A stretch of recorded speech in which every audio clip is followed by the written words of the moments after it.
Tu connais ce moment où ton activité tourne, tu as réussi à te lancer, tu as une belle audience, des clients, des revenus réguliers qui rentrent, tu es même sur le point de t'entourer où tu as déjà une petite équipe, soit de 2 à 3 personnes. Mais quand on creuse, de l'intérieur, tu n'es pas vraiment libre. Tu sais que quelque chose ne va pas. Tu es encore dans l'opérationnel du matin au soir. Ton équipe attend toujours ton feedback avant d'avancer. Les décisions passent toutes par toi. Si tu t'absentes, tout ralentit, voire tout s'arrête. Tu as délégué, mais tu n'es jamais vraiment satisfait. Les gens ne comprennent pas ta vision. Ils ne font pas comme tu leur dis. Tu payes pour devoir encore tout vérifier, tout corriger et tout reprendre derrière eux. Tu as une équipe, mais tu te sens toujours seul à tout gérer. Et en parallèle, les projets qui pourraient vraiment faire évoluer ton business, tu n'as jamais le temps de t'y mettre parce que tu es toujours pris dans l'urgence du quotidien. Ça, c'était moi il y a quelques temps, à mon échelle, avec mon business. J'ai vécu exactement la même mécanique et je vais te partager 4 leçons que j'ai apprises à mes dépens. Journal d'une OBM qui apprend à bâtir sans s'écramer.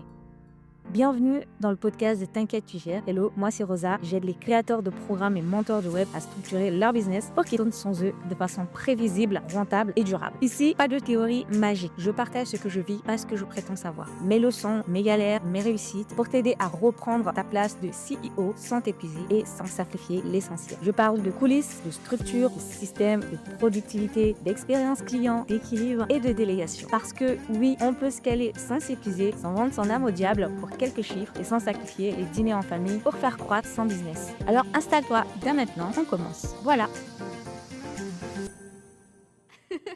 Hello, bienvenue dans ce nouvel épisode. Aujourd'hui, je vais te partager des leçons que j'ai apprises à mes dépens. Honnêtement, j'avais peur que tout s'écroule. Je suis online business manager, ce qui veut dire gestionnaire d'entreprise en ligne. Je suis le bras droit stratégique et opérationnel pour des coachs et mentors business et créateurs en ligne. Donc, en gros, j'aide les entrepreneurs à se libérer de l'opérationnel pour qu'ils puissent avoir un business qui tourne sans eux grâce à une organisation simple, une délégation efficace et une équipe autonome en les aidant à récupérer minimum 2 jours par semaine. L'idée, c'est qu'ils puissent croître de façon saine, sereine et prédictible sans avoir un business qui dépend totalement de leur présence pour fonctionner. Mais pendant des années, j'ai fait exactement le contraire dans mon propre business. J'étais à temps plein sur mon activité, je travaillais pour mes clients, j'étais à fond pour eux. Mais je ne bâtissais rien de solide pour moi. Seulement, j'étais partout à la fois, je gérais tout toute seule, le marketing, la vente, la livraison, le service client. Ce qui fait que, en fait, je ne pouvais pas développer tous les pôles de mon activité en même temps. Le fait de ne pas pouvoir développer mon activité a créé un déséquilibre qui a fini par toucher ma récurrence de revenus. Quand je voulais avancer sur ma stratégie, en fait, je délaissais mes clients. Quand je voulais bosser sur ma visibilité, je n'avais plus le temps de prospecter. Et quand un gros client partait, j'avais la sensation de repartir de zéro. À chaque fois, je réinventais la roue. J'étais devenue le cordonnier le plus mal chaussé. Je donnais des conseils à mes clients que je n'appliquais pas moi-même. Et je vois mes clients vivre exactement la même chose, parfois même avec une petite équipe. De l'extérieur, c'est la réussite. Mais de l'intérieur, ils sont prisonniers de leur propre business, de leur propre succès. Et moi, j'étais exactement là. Épuisée, je stagnais, l'angoisse de devoir repartir chercher un nouveau client après chaque émission. Le sentiment de ne jamais vraiment construire quelque chose de solide. Je travaille énormément pour des résultats qui ne suivaient pas.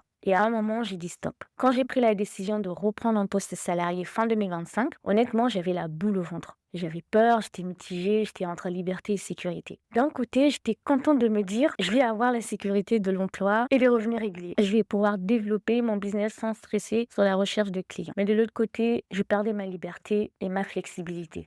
Avant, je pouvais m'organiser comme je voulais, prendre mes enfants, passer du temps avec eux. Maintenant, j'allais avoir des horaires fixes. C'était aussi le vrai test de ce que je prônais. Un business qui tourne sans toi. Un business qui ne dépend pas uniquement de ma présence pour fonctionner. J'avais passé 3 ans à construire une activité qui dépendait à 100% de moi. Fin 2025, j'ai pris une décision radicale. Pas changer complètement de business, pas non plus arrêter mon business, mais changer ma façon de faire en utilisant ma propre méthode, celle que j'applique avec mes clients. Aujourd'hui, je bosse 40 heures par semaine en tant que bras droit dans le médico-social. Je gère une équipe de 8 personnes. Et en parallèle, mon business tourne. Je travaille avec mes clients, je construis ce podcast, je fais avancer ma stratégie. Et l'ironie, c'est que j'ai du temps avec mes proches. Ce n'est pas facile, mais c'est un choix que je vis extrêmement bien, sans me cramer. Avec un business brouillon, chaotique et bricolé, ça aurait été impensable. La structure, c'est vraiment ce qui me permet de vivre les deux. Ce que tu dois retenir de cet épisode n'est pas juste que je te parle de ma vie. C'est que la vraie liberté entrepreneuriale ne vient pas du chiffre d'affaires ou du nombre de clients, mais de la structure qui permet à ton business de tourner sans toi. Voici les 4 leçons que j'ai apprises à mes dépens. La première leçon, c'est que le succès apparent n'est pas la liberté réelle. Tu peux avoir des clients, du chiffre d'affaires qui tourne et être prisonnier quand même. Un business durable, c'est un business qui continue même quand tu n'es pas là, qui ne s'arrête pas si tu prends 3 semaines de vacances et qui ne dépend pas à 100% de toi. Parce que la plupart des entreprises qui ferment ne sont pas seulement des entreprises qui n'ont pas de chiffre d'affaires ou qui n'ont pas de clients, au contraire.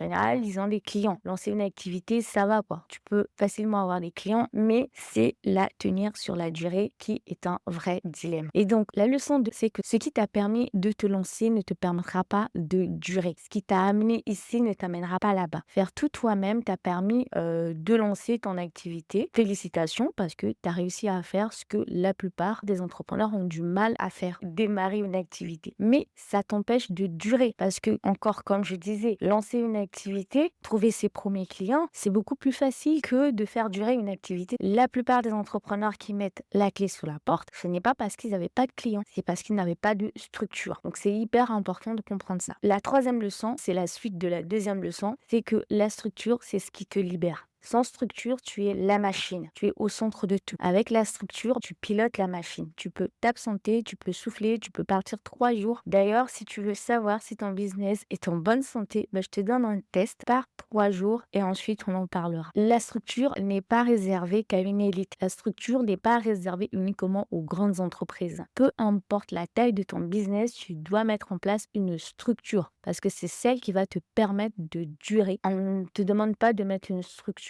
compliquée, mais si tu as vraiment envie de croître, tu as envie de durer, tu as envie de faire de ton entreprise quelque chose qui va rester dans le temps, en tout cas, il faut penser à mettre en place une structure. Et donc, la quatrième leçon, c'est que tu peux avoir les deux, liberté et sécurité, business et équilibre. Ce n'est pas l'un ou l'autre. Avec la bonne méthode, les bons systèmes et les bonnes personnes autour de toi, c'est possible. Donc oui, il y a bien un autre modèle. Parce que je vois la plupart des entrepreneurs qui sont bloqués à un seul et même modèle. Je sais qu'il y a des entrepreneurs parfois qui veulent reprendre une activité, mais avec leur business, c'est pas possible, ou qui veulent développer d'autres business, mais c'est compliqué. J'ai travaillé avec des entrepreneurs qui avaient plusieurs activités et c'était compliqué pour eux parce qu'ils n'avaient déjà pas pris le temps de structurer celles qu'ils avaient déjà. Donc, en plus d'une deuxième, en tout cas, c'était compliqué. Mais dans tous les cas, c'est possible d'avoir les deux. C'est possible d'avoir la sécurité et d'avoir l'entrepreneuriat en même temps. Et du coup, je partage ça aussi parce qu'il y a beaucoup de gens qui se limitent, qui se disent « je ne peux pas entreprendre et être un salarié ». Alors que non, c'est possible de faire les deux. Parce que moi, je fais les deux et donc je te dirai comment je fais dans les prochains épisodes. Et toi, tu as construit un business où tu t'es créé un job très prenant. Donc si tu cherches une solution qui prend en charge la gestion de tes projets de A à Z, envoie-moi un message sur WhatsApp.